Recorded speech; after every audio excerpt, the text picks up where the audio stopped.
Uma criança pode receber o benefício assistencial ao portador de deficiência, o chamado BPC, desde o nascimento.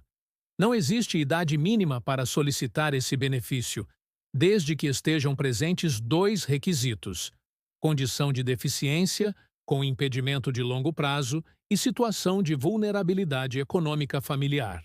Mesmo que a criança ainda seja um bebê, se ela nascer com uma condição de saúde que cause estigma social e que gere barreiras para sua inclusão social, isso pode ser suficiente para caracterizar o impedimento necessário para o benefício.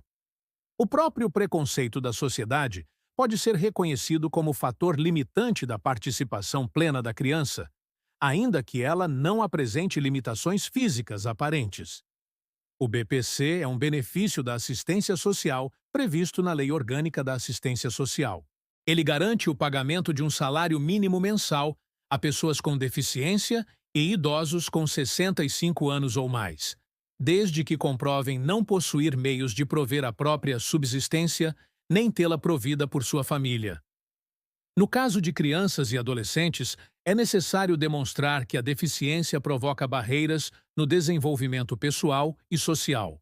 Essas barreiras podem ser físicas, mentais, intelectuais ou sensoriais, mas também podem ser de ordem social, como o estigma causado por determinadas doenças, por exemplo.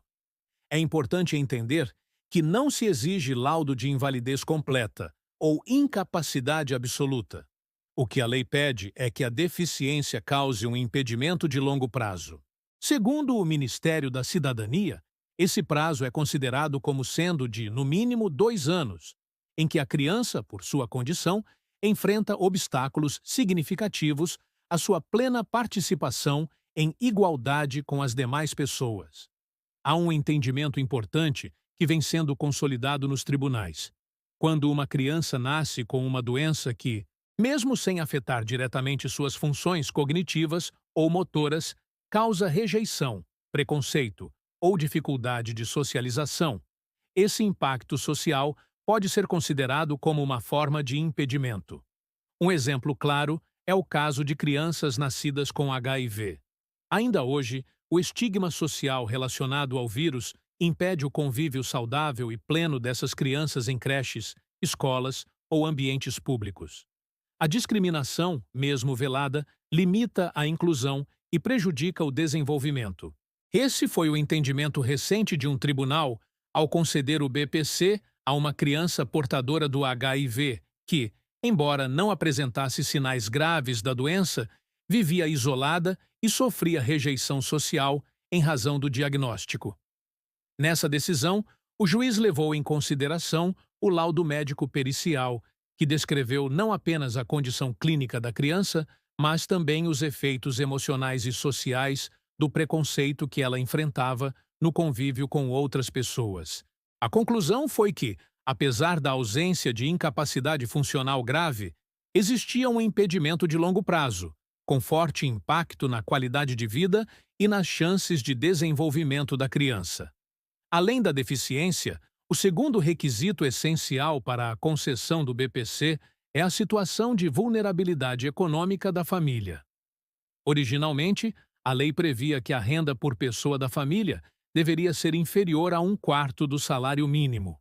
Esse critério foi flexibilizado com o tempo e, hoje, é possível a concessão mesmo para famílias com renda de até meio salário mínimo por pessoa, desde que haja outros elementos que demonstrem a hipossuficiência. Na prática, isso significa que o cálculo da renda familiar precisa ser feito com muito cuidado. Entram nesse cálculo as rendas de todos os membros da família que moram na mesma casa. Porém, existem exceções. Alguns valores não são considerados, como os benefícios assistenciais recebidos por outros membros da família, o Bolsa Família e o Auxílio Brasil. Também é possível excluir do cálculo as despesas comprovadas, com tratamentos de saúde, transporte e medicamentos. É importante saber que o INSS pode negar o pedido com base apenas no critério matemático da renda. Mas isso não é definitivo. Se a realidade da família demonstra uma situação de pobreza, com ausência de condições mínimas de subsistência, é possível recorrer e apresentar provas complementares, como fotografias da residência, relatórios de assistente social, testemunhos e documentos que demonstrem a gravidade da situação. Se o pedido for negado administrativamente, a família pode procurar a justiça. Na esfera judicial, é comum a nomeação de peritos para avaliar tanto a condição da criança quanto a situação social da família. É justamente nesse momento que uma boa documentação faz a diferença. O juiz não se limita a analisar planilhas e números.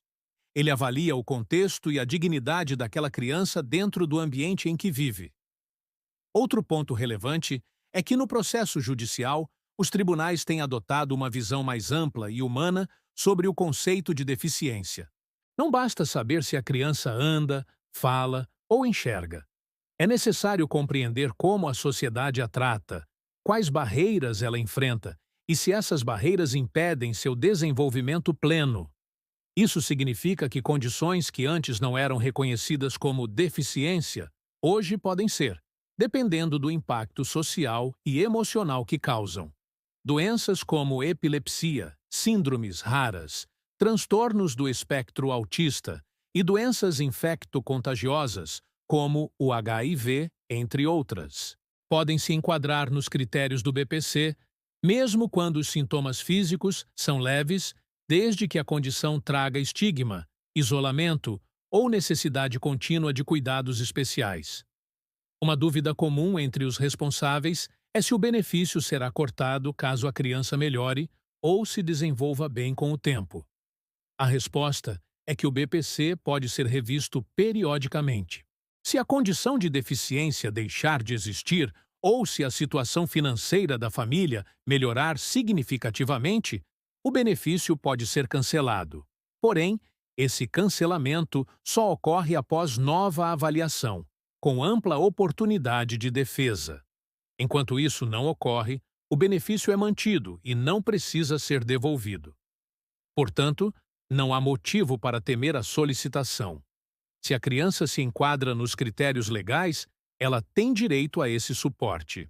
O valor mensal do BPC é de um salário mínimo, pago diretamente à criança, representada por seu responsável legal. O benefício não gera 13º salário e não dá direito à pensão por morte, mas representa um importante auxílio para garantir dignidade e acesso aos cuidados necessários. O pedido pode ser feito diretamente pelo aplicativo Meu INSS ou presencialmente em uma agência com agendamento prévio. Será necessário apresentar documentos pessoais da criança e dos membros da família, laudos médicos atualizados, relatórios escolares, se houver, além de comprovantes de renda, residência e demais documentos que ajudem a demonstrar a realidade da criança. Caso o INSS negue o pedido sem considerar adequadamente a realidade social ou o impacto da doença na vida da criança, é essencial procurar um advogado especializado.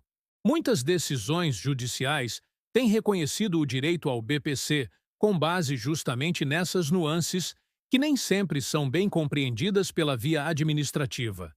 A lei existe para proteger quem mais precisa. E quando falamos de crianças com deficiência ou doenças que provocam exclusão social, o benefício assistencial pode ser o único recurso capaz de garantir um futuro mais digno e seguro. Por isso, conhecer bem os critérios legais, preparar a documentação com atenção e estar pronto para buscar seus direitos quando necessário são passos fundamentais para quem precisa desse benefício.